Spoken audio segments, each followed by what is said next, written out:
कुछ राशन दे दियो। अरे राशन देते सब कुछ अब भैया के कैसे गाना सुनू ना पहले दूगो गाना हमरा सुना दियो मरबै की परिया चाले दे भैया रे जान परिया चाले हो बदल कावर हो परिया चाले दे भैया हो यार तब तेरा गई मरद हमरे नाम बड़ा सारा हो पंडित के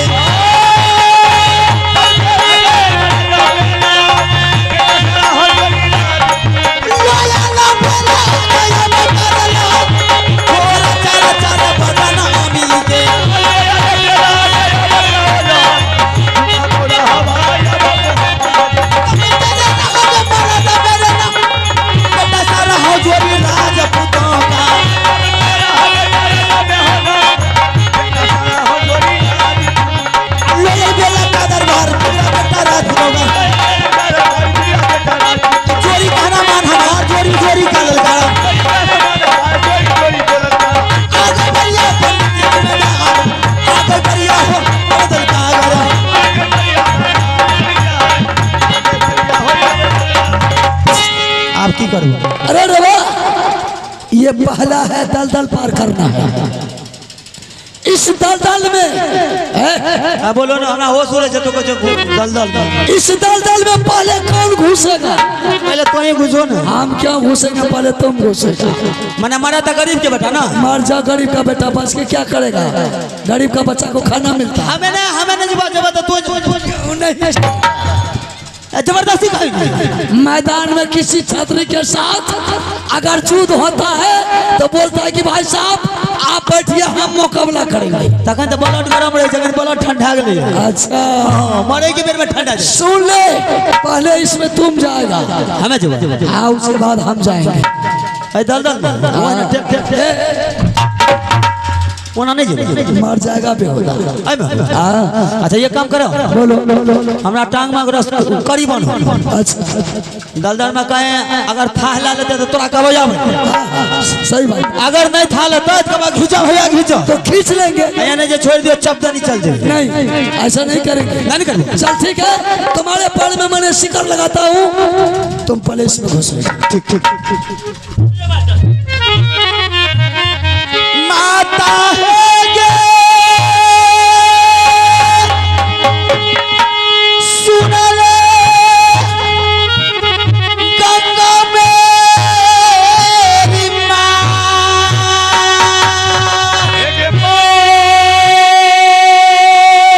एक तोरे गे सुमर के देवता गे घुसियई दालता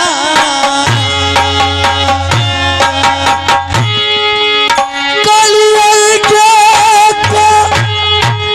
रारा देवी रानी जी से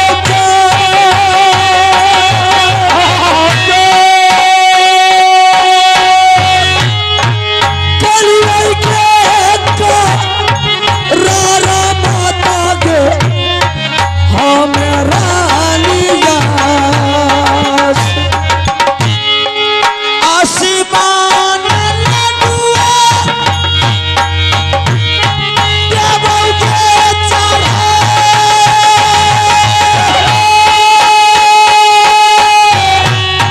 पारा के उतरिए दी है दाला दाला जा पारा गे उतारी है गंगा तुझे बेटावा पहले घुसल माता के बाबा हमार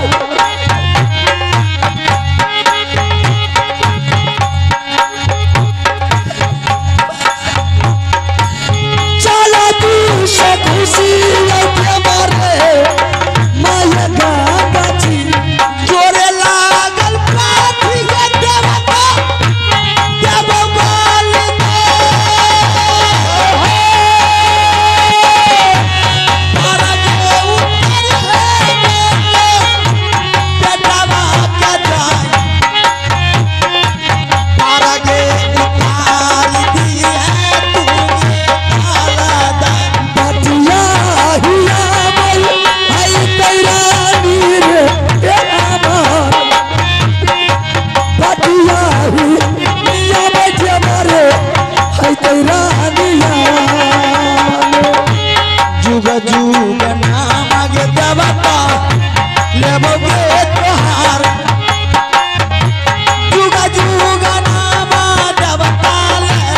दुनिया ये बारीची तय है देवी दल का कर से ये बारीची तभी है ये माता दल का घर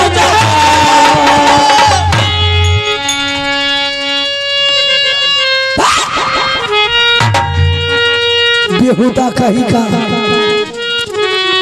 हर वक्त मजाक करता है, हर वक्त मजाक करता है। हमें मजाक करे तोरा कलर खींचल तुम क्या बोला कि भाई साहब खींचो खींचो तब लोग खींच लिए तोरा कलर खींचल खींचो खींचो अब तक कोई पर भागल तो तुम क्या हमके सब खराब करे छो तुम लोग तो तुम क्या बोला तोरा कलर या बल कलर खींचल सब कम चौपट करके ने कैन बढ़िया चलता कैन बढ़िया चपचपाई चल जा रही है तरह अच्छा सुन अब दोबारा घुस अब नहीं खींचेंगे हमने जो दोबारा नहीं जाए हम एक बेर गेल आप दोबारा नहीं जाओ आप दोबारा देखो तो तू जाओ हम नहीं जाओ अच्छा चल ठीक है ये मेहनत से पार भेल जा रही है तरह सुन मेहनत बहुत मेहनत किया हमको भी लगा सुन तुम्हारी बात को मुझे विश्वास नहीं होता है नहीं जो 20-22 तक करो 21-22 हम जाते हैं आगे आगे तू मेरे पीछे से आ अगर हमारा पौथा लिया बोलेंगे देवा तू भी आ अगर पौथा नहीं लिया बोलेंगे खींच लेना ऐसे नहीं कि छोड़ मैं तो तोरा नहीं तो मुर्बाक थोड़े छी खींचबो इतना खींचिए ले चल लगा हां ठीक छे देवा रे सुन ले देवरिया भैया रे हमार पहले रे घुसियाई देवारे हाय रे दालत हमारी कमरिए पूरा के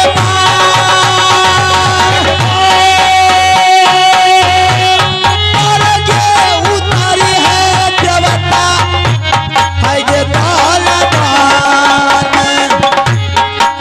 से हीरा रैया गंगा मेरी गमा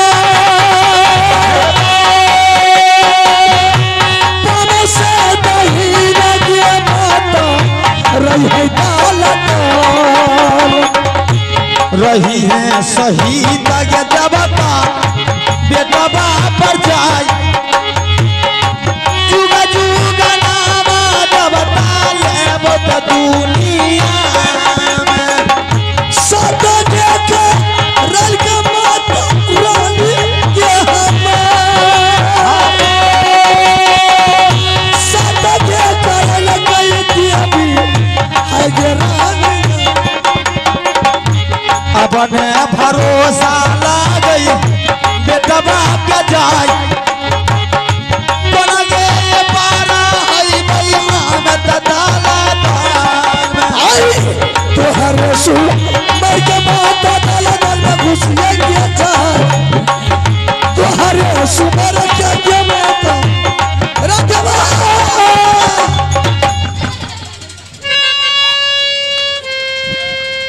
कते लोग की करे लोग कोनो समझ में ना आवे छै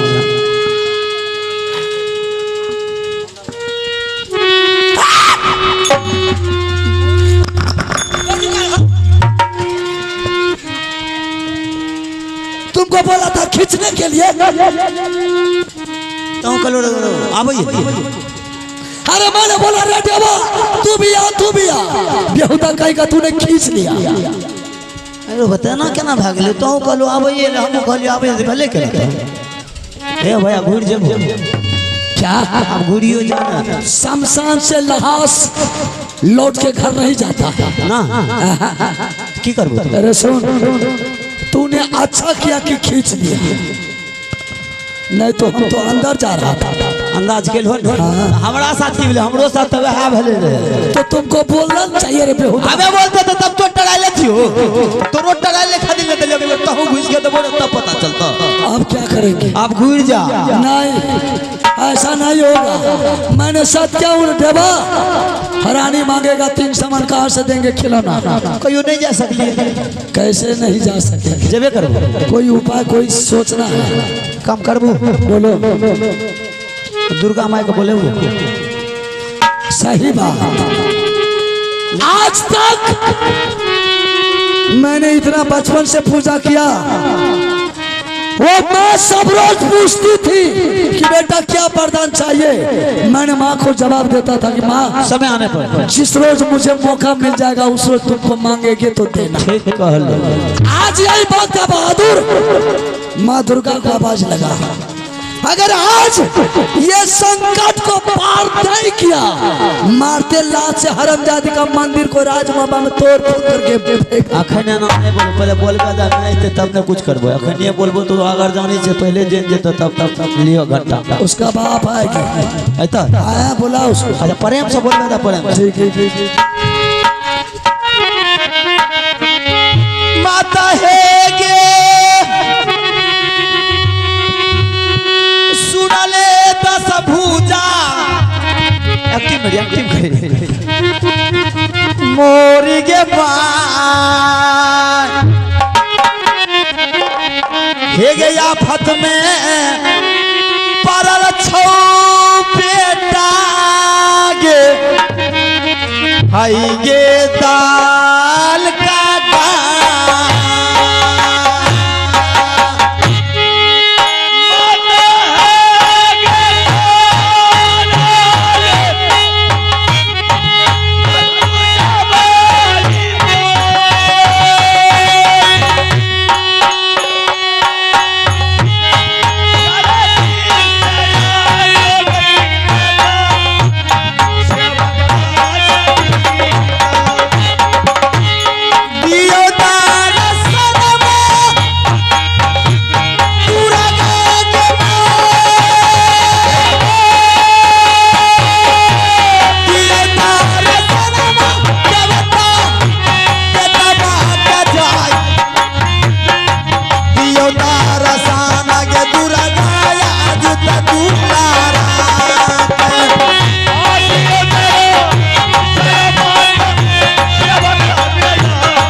तोहरा के मैया कराबे ने करियो ते बता गई तुरारा पीर रही छुगा छुगा छीरा सब कहो रुदासी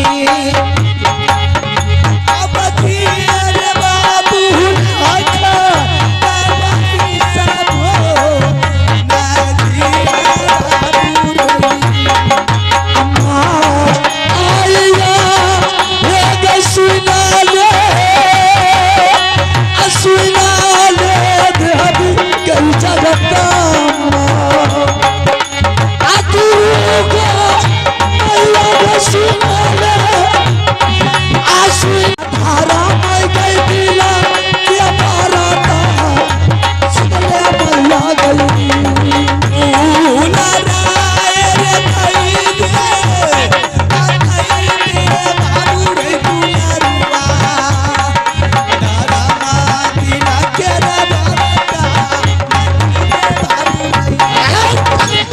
माँ सदा खुश रहो गुरुदत्त सिंह। गोर लगे खूब खुश रह, चुक चुक जी एकदम अमर। माँ गुरुदत्त सिंह, हाँ माँ बोल बाबू कौन सी मुसीबत तुझे आज ये तलका घर की सीमान पर पड़ गया कि तूने देवी को याद किया है? माँ जब जब भक्तों को कोई संकट पड़ता है माँ, तो उस वक्त भक्तों अपने देवी देवता का पुकार करता है।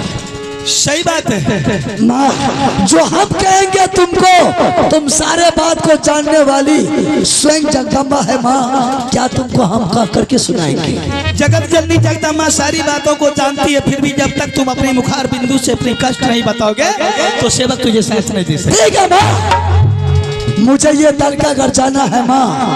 ये दलका घर कैसे जाएगा?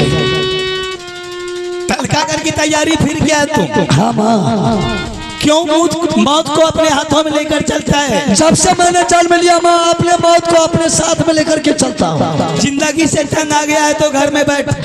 माँ, न बाबू रुदल सिंह का जिंदगी जीने का शौक है, न रुदल सिंह का मरने का। रुदल सिंह, तूने 2 बार तलका घर पर चढ़ाई किया, लेकिन पीठ दिखाकर तूने भाग गया। ये आखिरी बार है माँ, अंतिम बार तू तलका घर फिर जाने के लिए तैयार। अगर तुम्हारी छाया मुझे सर पर पड़ जाएगा माँ, मुझे बाल बाका नहीं हो। मैं तुझे मना करती हूँ कि अभी भी तुम ये तलका घर की सीमांत से लौटकर वापस चले जा, तो उसी में तुम्हें भलाई है।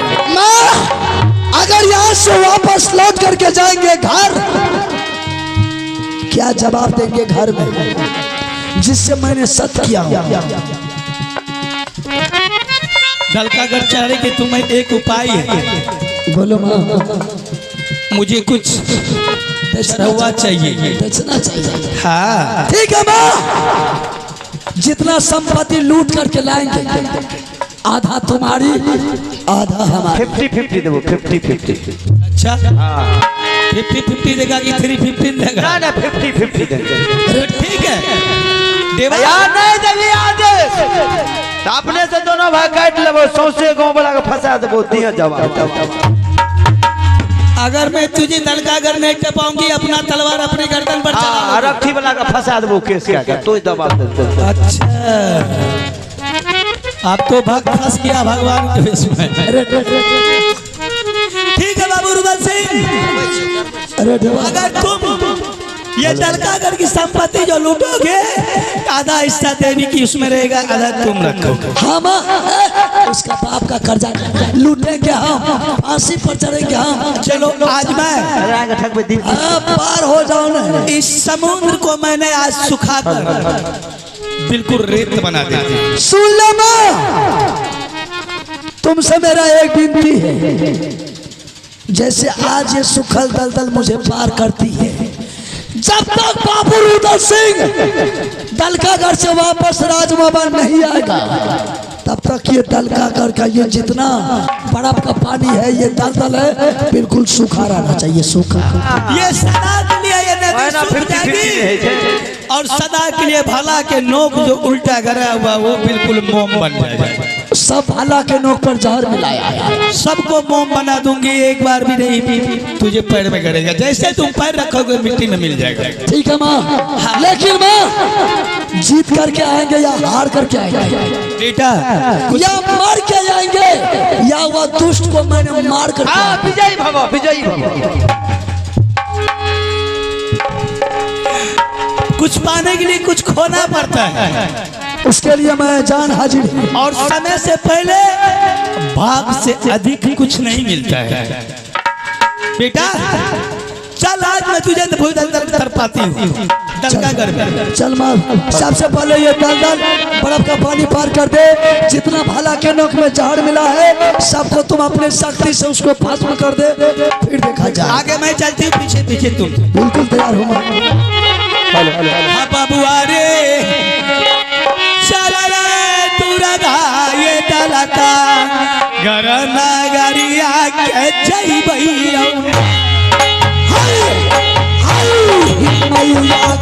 चलो मैया के दलका घर नगरिया खुशियाँ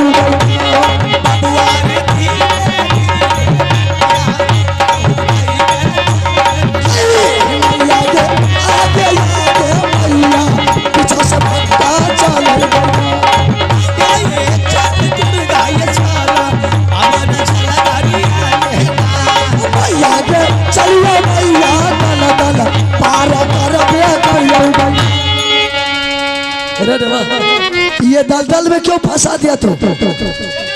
इसलिए मैं फंसा रही हूँ कि अब तुम दोनों इसी जगह फंस कर मरो।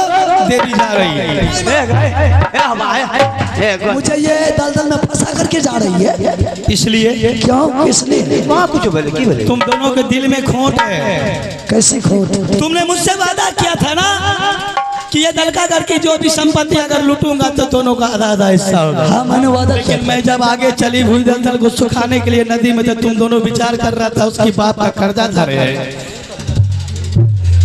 अब कर्जा धारो या ना धारो, या मरो या जियो, तू नहीं कहा, नहीं ना कहेगा अब नहीं ना कहेगा। मेरे मंदिर बनाएगा ना सोना की मूर्ति। हाँ बाबुआ रे राबा राबा पिया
सुनले देवी के जगमा आधारों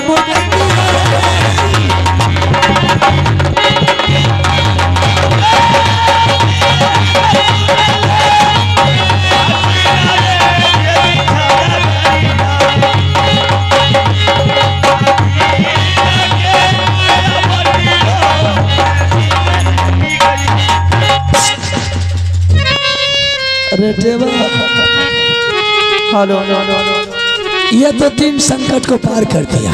अब ये भारत सिंह के राज में घुस गया। सूरज अस्त शाम हो गया।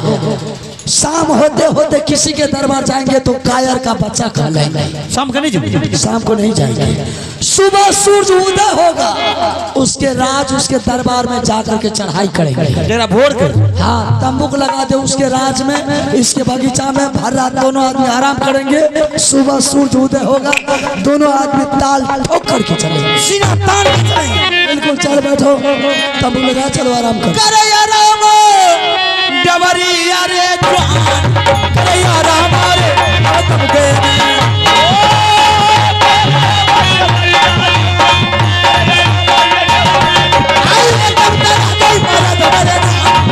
सारा हो पंडित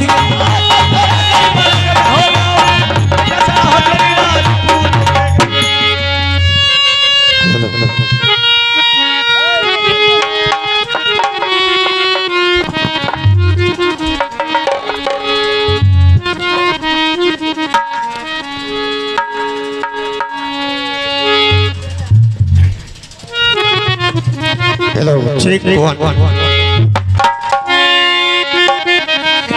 यहाँ सब करने को हाजिरी लगा लियो कि उकर साथ हमरो हाजिरी बन जाते। एक बार बोलिए माँ सरस्वती की, माँ भगवती की, बाबा बजरंगबली की। शाबाश, बड़े को प्रणाम, छोटे को शुभ आशीर्वाद। पहले सुमरा सरस्वती जी को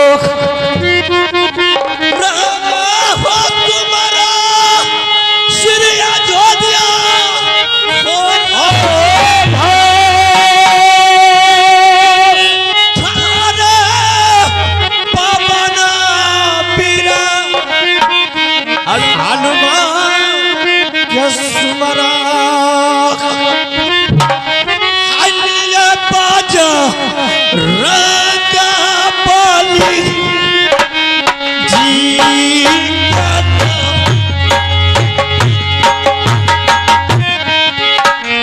तोरा हो सुमरिया हो हैया बालक नारी की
मेरा दल का घर में कोई पाँव रख देगा। जो दुश्मन मेरा दल का घर में अगर पाँव रख देगा उखड़ के ला करके मर जाएगा। पूर्व और पश्चिम दक्षिण उत्तर चारों कोनों में मेरा भोला के लोक में विष बचा हुआ है। एक हम लोग की छतरी माँ के लिए पैदा नहीं लिया है कि मेरा दल का घर में कोई पाँव रख देगा। जो दुश्मन मेरा दल का घर में पाँव रख देगा वो अपने आप को जाएगा।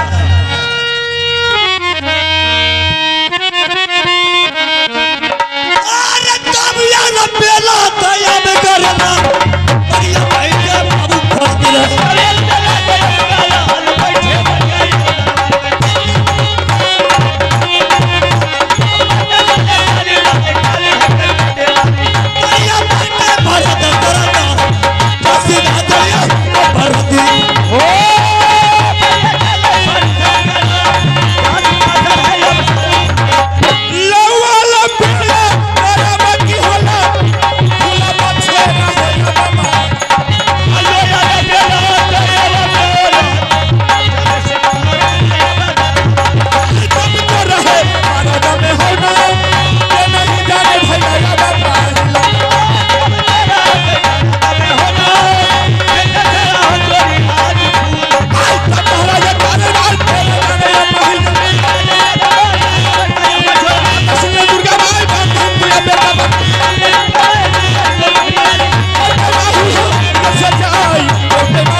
देखिए आप लोग, माहिल से दुश्मनी लेना इतना आसान नहीं है।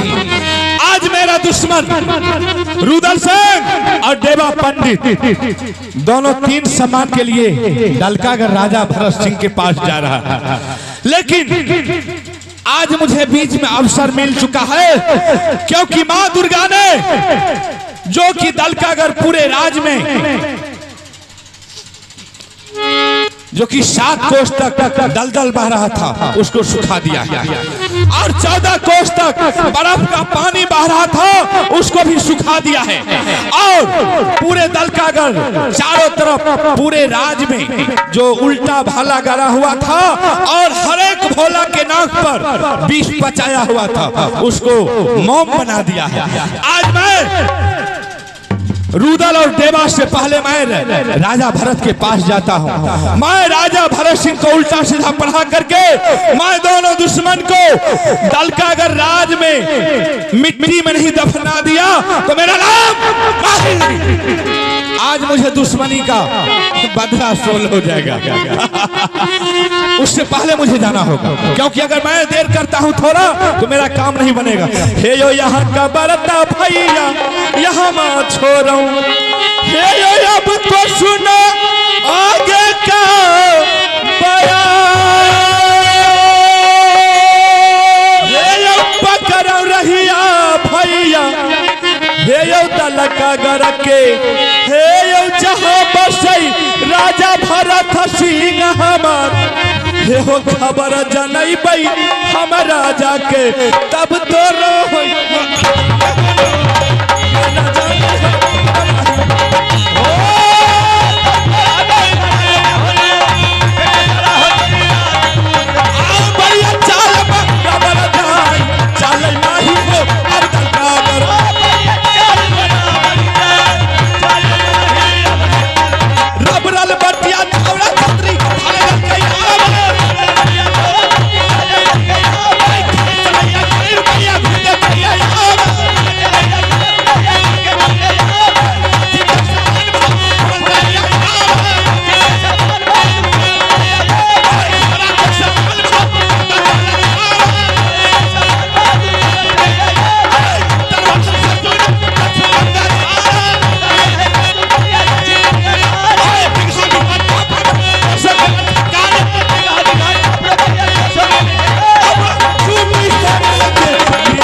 यही है दलकागढ़। लेकिन मैं तो किसी को नहीं देख रहा। ठीक है, आवाज लगाता हूँ। अगर राजा भरत सिंह कहीं इधर उधर घूमता होगा तो हमारे आवाज सुन करके जरूर हमसे मिलने के लिए आएंगे। राजा सुनियो दलका के सारा उतार,